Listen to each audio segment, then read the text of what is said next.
हरियाणा और पंजाब के किसान एक बार फिर राजधानी चंडीगढ़ को घेरने का मन बना चुके हैं, जिसके चलते एसकेएम के बैनर तले कल से ही हरियाणा और पंजाब के विभिन्न किसान संगठन पंचकूला में 3 दिवसीय पड़ाव के लिए अम्बाला से कूच कर रहे हैं। वहीं आज भी अम्बाला के पंजोखरा साहिब गुरुद्वारे के पास किसान इकट्ठा होकर ट्रैक्टर, ट्रालियों व कारों में सवार होकर पंचकूला के लिए रवाना हुए। किसान नेताओं का कहना है कि सरकार ने किसानों से जो वादे किए थे उन्हें पूरा नहीं किया गया, जिसको ध्यान में रखते हुए अब वे सरकार को जगाने के लिए 3 दिनों का महापड़ाव करने जा रहे हैं।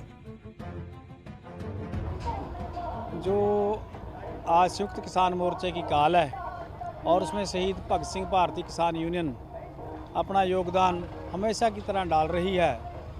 जो हमने चंडीगढ़ में प्रोग्राम करना है, हरियाणा के जितने किसान हैं वो पंचकूला में जाकर बैठेंगे। मसला है इसमें सबसे पहले जो अपना आंदोलन स्थगित किया गया था किसानों का, वहाँ से देश के प्रधानमंत्री ने कहा था कि कमेटी गठित कर दी जाएगी, किसानों को एमएसपी है थी रहेगी का वादा था, वो याद करवाने के लिए जा रहे हैं कि बहुत सी ऐसी फसलें हैं जिसके ऊपर किसानों को अभी तक एमएसपी नहीं मिल रही, वो केवल मात्र सरकार के वादों में है।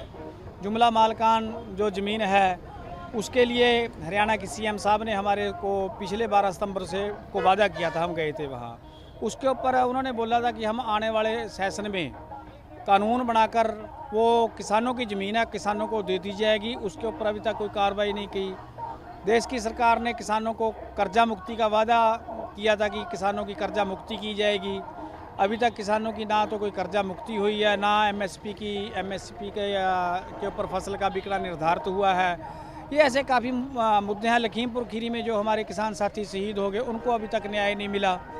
इन मुद्दों को लेकर संयुक्त किसान मोर्चा की काल है और भारतीय किसान यूनियन शहीद भगत सिंह जारी है पंचकूला में अपनी राजधानी में। अब देखते हैं अगली कार्रवाई सरकार की है।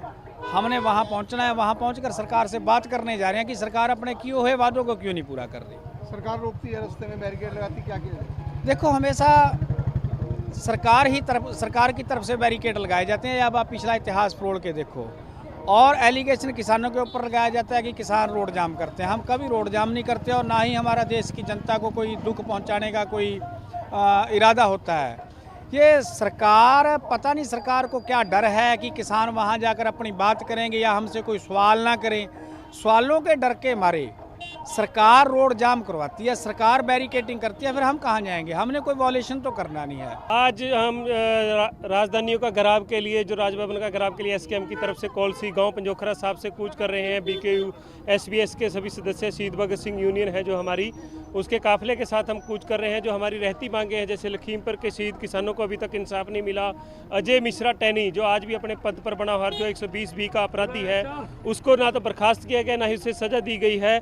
और एमएसपी और कर्जा मुक्ति जो स्वामीनाथन की रिपोर्ट के अनुसार हमें C2+50 के अनुसार फसल एमएसपी खरीद की गारंटी चाहिए। और जो कर्जा मुक्ति का वादा मोदी जी ने वहाँ पे 2014 के अंदर किया गया था, वो अभी तक पूर्ण नहीं हुआ। उसके लिए हम आज कूच करेंगे।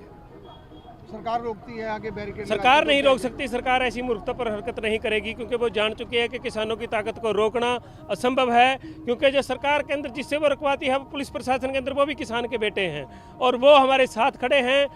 और ऐसी ये पहले भी जब सरकार ने नाकाम कोशिश की थी, आज से 3 साल पहले, हम आज के दिन 25 तारीख को हमने कूच किया था। दूसरा हमारा पड़ाव जो करनाल से चला था, हम बैरिकेड तोड़ते हुए आगे बढ़े थे। अगर जरूरत पड़ी तो किसान नौजवान आज भी साथ हैं।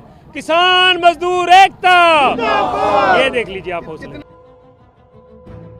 किसानों का कहना है कि केंद्र सरकार ने किसान आंदोलन के दौरान उनसे कुछ वादे किए थे जो कि अभी तक सरकार द्वारा पूरे नहीं किए गए हैं। उन्हीं मांगों को पूरा करवाने के लिए किसानों द्वारा महापड़ाव किया जा रहा है। उनका कहना है कि जब तक सरकार एमएसपी गारंटी कानून, लखीमपुर खीरी में जान गंवाने वाले किसानों को इंसाफ सहित कई मुद्दों पर अपना फैसला नहीं देती है, तब तक उनका ये आंदोलन जारी रहेगा। ऐसे में देखना होगा कि केंद्र सरकार की ओर से किसानों की मांगों को कब तक पूरा किया जाएगा। पंजाब केसरी टीवी के लिए अम्बाला से कृष्ण बाली की रिपोर्ट।